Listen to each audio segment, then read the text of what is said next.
الحمد لله رب العالمين الصلاة والسلام على رسوله الكريم وعلى آله وصحبه أجمعين وعلى من تبعهم بإحسان إلى يوم الدين. ما بعد. باب آداب الشرب واستحباب التنفس ثلاثا خارج الإناء وكراهية التنفس في الإناء إلى آخر. عن أنس بن مالك رضي الله عنه أن رسول الله صلى الله عليه وسلم كان يتنفس في الشراب ثلاثا متفق عليه. இன்னத்துக்குரிய அல்லாஹ் அடியார்களே, இன்று நாம் பார்க்கக்கூடிய தலைப்பு புதிய பாடம் 111வது பாடம். பருகுவதின் ஒழுங்கு. பருகுபவர் பாத்திரத்தின் வெளியே 3 முறை மூச்சு விடலாம். பாத்திரத்துக்குள் மூச்சு விடுவது கூடாது. பருகியவர் தனக்கு வலது புறத்தில் உள்ளவருக்கு முதலில் வழங்குதல். நாம் கணித்துக்குரிய அல்லாஹ் அடியார்களே, இதற்கு முன்னால் உண்ணக்கூடிய ஆதாபுகளையும் ஒழுக்கங்களையும் நாம் பார்த்தோம். அடுத்ததாக இமாம் அன்னவி ரஹிமஹுல்லாஹ் அவங்க குடிபானத்தை பருகும் பொழுது தண்ணீரோ அல்லது மற்ற விஷயங்களை குடிக்கக்கூடிய விஷயங்களை பருகும் பொழுது எப்படி செய்ய வேண்டும் என்ற ஒழுக்கங்களையும் நமக்கு கற்றுத்தந்திருக்கின்றார்கள். அதில் முதல் ஹதீஸ் புகாரி மற்றும் முஸ்லிமில் வரக்கூடிய ஹதீஸில் அனஸ் இப்னு மாலிக் ரலியல்லாஹு அவர்கள் கூறினார்கள், நபி ஸல்லல்லாஹு அலைஹி வஸல்லம் அவர்கள் பருகும் போது பாத்திரத்தின் வெளியே 3 முறை மூச்சு விடுவார்கள்.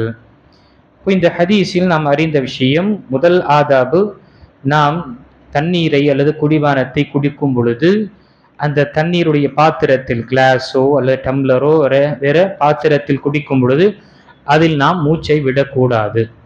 ஏனென்றால் அந்த மூச்சை விடுவதனால் ஒன்று, அது மாசுபடக்கூடிய நிலை ஏற்படும். நம்முடைய மூச்சிலிருந்து சில கிருமிகளோ அல்லது அதே போல சில வாடை துர்நாற்றமுடைய விஷயங்கள் வரும் பொழுது இந்த கிளாஸோ கோப்பையோ அல்லது பயன்படுத்தும் பொழுது அடுத்தவருக்கு பயன்படுத்தும் பொழுது சிரமமாக அது ஏற்படும், துர்நாற்றம் ஏற்படும். அது மட்டுமல்ல, நபி ஸல்லல்லாஹு அலைஹி வஸல்லம் பொதுவாக தண்ணீரை குடிக்கும் பொழுது மூச்சை அந்த பாத்திரத்தில் விடக்கூடாது என்று கூறியிருக்கின்றார்கள். நபி ஸல்லல்லாஹு அலைஹி வஸல்லம் பழக்கம் என்ன? தண்ணீரை குடிக்கும் பொழுது 3 மிடரு கொண்டு நபி ஸல்லல்லாஹு அலைஹி வஸல்லம் தண்ணீரை குடிப்பார்கள். இது என்ன, நமக்கு இப்போ ஒரே மிடர்ல நாம தண்ணீரை குடிக்க கூடாது. விட்டு விட்டு 3 தடவை குடிப்பது என்பது நபி ஸல்லல்லாஹு அலைஹி வஸல்லம் இவர்களுடைய வாழ்க்கையுடைய அமலாக இருக்கின்றது. அதே போல நபி ஸல்லல்லாஹு அலைஹி வஸல்லமும் சில ஹதீஸ்கள் நமக்கு காண்பித்து தந்திருக்கின்றார்கள். இப்போ இங்கு முதல் விஷயம், தண்ணீரை குடிக்கும் பொழுது பாத்திரம் கிளாஸோ அல்லது பெரிய பாத்திரம் இருக்கும் பொழுது அங்கு நாம் அதற்குள் மூச்சை விடக்கூடாது. மாறாக அந்த பாத்திரத்தை கொஞ்சம் தூரமாக வைத்துவிட்டு மூச்சை விட வேண்டும். இரண்டாவதாக, குடிக்கும் பொழுது நம்ம நிதானமாக குடிக்கும் வேண்டும். அது ஒட்டகமோ கால்நடையோ குடிக்கும் பொழுது விரைந்து செய்யக்கூடியது போல நம்ம குடிக்கக்கூடாது. சில நேரத்தில் நம்ம பார்க்குறோம், பாத்திரத்தை அல்லது ஜக்கு அல்லது பாட்டிலை எடுத்து இப்படியே நம்ம கவுத்துடுறோம். இங்கு நம்ம குடிக்கும் பொழுது சவுண்ட், அந்த சப்தம் வருது, கட்டுன்னு சவுண்ட் நம்ம குடிக்கக்கூடியதாக இருக்கு. எப்படி மற்ற கால்நடைகளோ அல்லது குறிப்பாக அந்த பறவைகள் குடிக்கும் பொழுது அந்த நிலை ஏற்படுமோ அதே மாதிரி தான் செய்யக்கூடியது.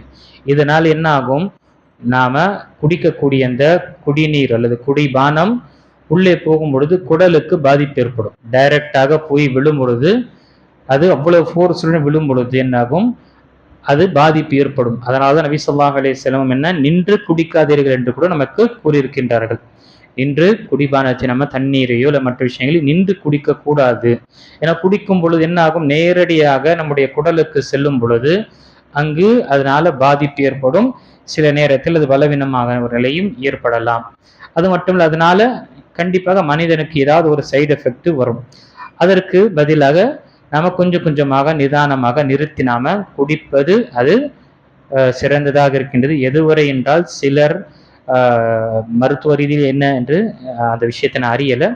ஆனால் அறிஞர்கள் சிலர் குடிக்கக்கூடிய விஷயத்தை சொல்லும் பொழுது, குடித்து நீங்க என்ன செய்யுங்க, அந்த தண்ணீரை வாய்க்குள் அதை கொஞ்சம் லேசாக உள்ள இந்த கொப்பளிப்பது போல லேசாக செய்து நீங்க அதை நீங்க விழுங்குங்க.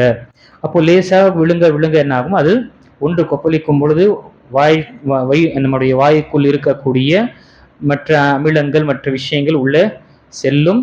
அதே போல நிதானமாக செல்லக்கூடிய நிலை ஏற்படும். இல்லை மேலோட்டமாக எடுத்து நம்ம குடிக்கும் பொழுது நேரடியாக செல்லும் பொழுது என்ன, அது பாதிப்பு ஏற்படக்கூடிய வாய்ப்பு இருக்கு. இது ஒரு ஹதீஸ் நமக்கு சொல்லப்பட்டது.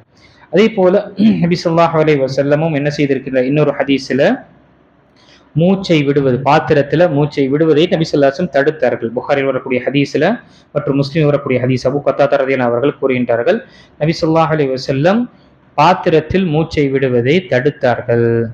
இந்த ஹதீஸில் நமக்கு இது தெரிய வருகின்றது. நம்ம குடிக்கும் பொழுது இந்த விஷயத்தை நம்ம நினைவு கொள்ள வேண்டும். குடித்த பிறகு நாம 1க்கு 2 பேர் பக்கத்துல உட்கார்ந்து இருப்போம். அவருக்கும் நாம் பகரும் பொழுது அதை நாம கொடுக்கும் பொழுது முதல் வலது புறத்தில் இருக்கக்கூடியவருக்கு நம்ம கொடுப்பதற்காக முயற்சி செய்ய வேண்டும். இதுல சில விஷயங்கள். ஒன்று, முதல் நிலை என்ன ஆகும், ஒருவர் கேட்டார் தண்ணீர், ஒரு அவையில உட்கார்ந்து கொண்டு இருப்போம், ஒருவர் தண்ணி கொஞ்சம் கொண்டு வாப்பான்னு சொல்லிட்டு ஒரு சிறுவரை சொன்னான். அந்த சிறுவர் என்ன செய்வாரு, எடுத்துட்டு வந்து யார் கேட்டாரோ அவருக்கு தான் கொடுப்பார். இங்க பெரியவங்க இருக்கிறாங்க அல்லது வலது புறத்துல ஆரம்பிக்கணும் என்று கிடையாது. என கேட்கப்பட்டது அவர் அதற்காக கொண்டு வந்தால் கேட்கப்பட்டவருக்கு கொடுக்க வேண்டும். இதுதான் அங்கு முதல் நிலை. இரண்டாவது விஷயம் பார்க்கும் பொழுது, டீயை நாம பரிமாறும் பொழுதோ அல்லது மற்ற ஏதாவது ஒரு தின்பண்டங்களை பரிமாறும் பொழுதோ உட்கார்ந்து இருக்கும் பொழுது நாம அங்கு வலது புறத்துடைய விஷயங்களை நாம் பார்ப்போம். ஒன்று, முதலில் பெரியோராக இருக்கக்கூடியவர் அல்லது மூத்தவராக இருக்கக்கூடியவர், அறிவிலும் சரி குறிப்பாக வயசிலும் சரி கல்வியிலும் சரி இருக்கும் பொழுது அவர்களிடம் ஆரம்பிப்பாங்க. அதற்கு பிறகு உட்கார்ந்திருக்கக்கூடியவருடைய கொடுக்கப்பட்டவருக்கு வலது புறத்திலிருந்து ஆரம்பிக்கக்கூடிய ஒரு ஆதாவை நாம் எடுத்துக்கொள்ள வேண்டும். அதனால் நபி ஸல்லல்லாஹு அலைஹி வஸல்லமுடைய ஹதீஸ்ல, புகாரி மற்றும் முஸ்லிம் வரக்கூடிய ஹதீஸ்ல, ஒரு வாட்டி நபி ஸல்லல்லாஹு அலைஹி வஸல்லமிடம் பாலுடைய ஒரு பாத்திரம் கொண்டு வரப்பட்டது. கொஞ்சம் தண்ணீர் கலந்து அந்த பால் இருந்தது. அதை நபி ஸல்லல்லாஹு அலைஹி வஸல்லமுக்கு வலது புறத்தில் ஒரு காட்டருவி உட்கார்ந்திருந்தார், கிராமத்து வாசி உட்கார்ந்திருந்தார். இடது புறத்தில் அபூபக்கர் ரலியல்லாஹு அவர்கள் உட்கார்ந்திருந்தார்கள்.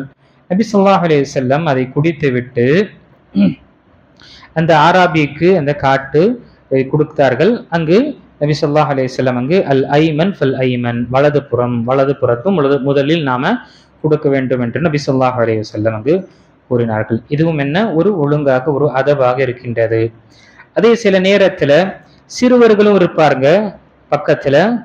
சிறுவர்கள் நபி ஸல்லல்லாஹு அலைஹி வஸல்லமுக்கு பக்கத்துல சிறுவர்கள் இருப்பாங்க. இந்த திசையெல்லாம் பெரிய சஹாபாக்கள் உட்கார்ந்து இருப்பாங்க.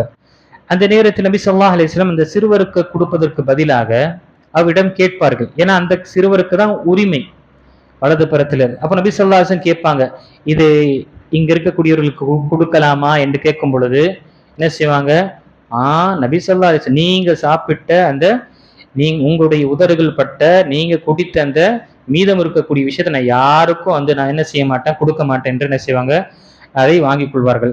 அதுதான் நபி ஸல்லல்லாஹு அலைஹி வஸல்லம் இந்த புகாரி மற்றும் முஸ்லிம் வரக்கூடிய ஹதீஸ்ல ஸஹல் இப்னு ஸஅத் ரலியல்லாஹு அவர் அறிவிக்கின்றார்கள், ஒரு முறை நபி ஸல்லல்லாஹு அலைஹி வஸல்லம் குடிபானத்துக்கு கொண்டு வரப்பட்டது. நபி ஸல்லல்லாஹு அலைஹி வஸல்லம் குடித்து விட்டு தன்னுடைய வலது பக்கத்தில் உட்கார்ந்திருந்த ஒரு சிறுவனை பார்த்து, சிறுவன் இருந்தார்.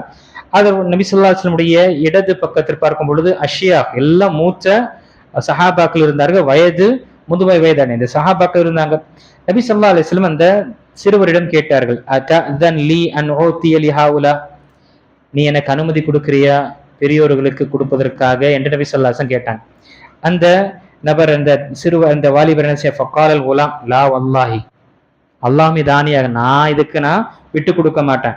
லா ஊசிரு பி நஸீபி மின்க அஹதன், உங்களுடைய விட்டு அந்த நீங்க சாப்பிட்ட நீங்க குடித்து விட்டு மிச்சம் இருக்கக்கூடிய இந்த விஷயத்தை வேற யாருக்கும் நான் முற்படுத்த மாட்டேன், நான் தான் முதல் அதை சாப்பிடுவேன் என்று நபி ஸல்லல்லாஹு அலைஹி வஸல்லம் சொல்லும் பொழுது ஃபத்தல்லஹு ரசூலுல்லாஹி ஸல்லல்லாஹு அலைஹி வஸல்லம் ஃபி யதிஹி, நபி ஸல்லல்லாஹு அலைஹி வஸல்லம் அந்த சிறுவனுக்கே என்ன செஞ்சாங்க, கையில கொடுத்துட்டாங்க.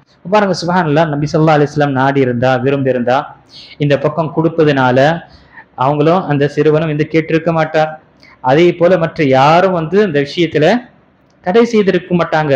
ஆனா அல்லாஹ்வுடைய தூதர் ஸல்லல்லாஹு அலைஹி வஸல்லம் வலது புறத்துக்கு முக்கியத்துவம் கொடுத்ததுனால அது சிறுவனாக இருக்கட்டும் அவரிடமும் கேட்டு நபி ஸல்லல்லாஹு அலைஹி வஸல்லம் அவருடைய உரிமையாக இருந்தது, அதை கேட்டு கொடுக்குவதற்காக நபி ஸல்லல்லாஹு அலைஹி வஸல்லம் முயற்சி செய்தார்.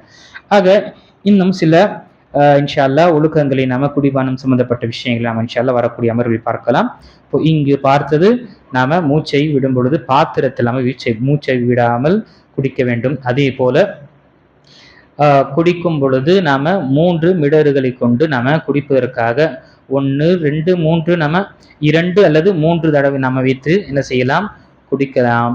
அல்லது அதை விட அதிகமாக நம்ம இடைவெளி விட்டு அல்லது அந்த குடிக்கக்கூடிய மிடரை நாம பயன்படுத்த. ஆனால் சொல்லக்கூடிய நோக்கம் என்ன? 3 தடவை தான் செய்யணும் என்று கிடையாது. மனிதன் குடிக்கும் பொழுது அவன் விரைந்து அதை குடிக்க வேண்டாம் என்று நபி ஸல்லல்லாஹு அலைஹி வஸல்லம் நமக்கு தெரியப்படுத்தியிருக்கின்றார்கள். அல்லாஹு தஆலா சொல்லக்கூடியவனுக்கும் கேட்கக்கூடிய அனைவருக்கும் சிறிய சிறிய சுன்னாக்களையும் நாம் கடைபிடிக்கக்கூடியவர்களாக அல்லாஹ் நம்மை ஆக்கிடுவானாக. அதன் மூலமாக நமக்கு இம்மை மற்றும் மறுமையில் கிடைக்கக்கூடிய நன்மையும் பலனையும் அல்லாஹ் நமக்கு கொடுத்தல்வானாக. ஆமீன். வக்ரு தவானா அல்ஹம்துலில்லாஹி ரப்பில் ஆலமீன்.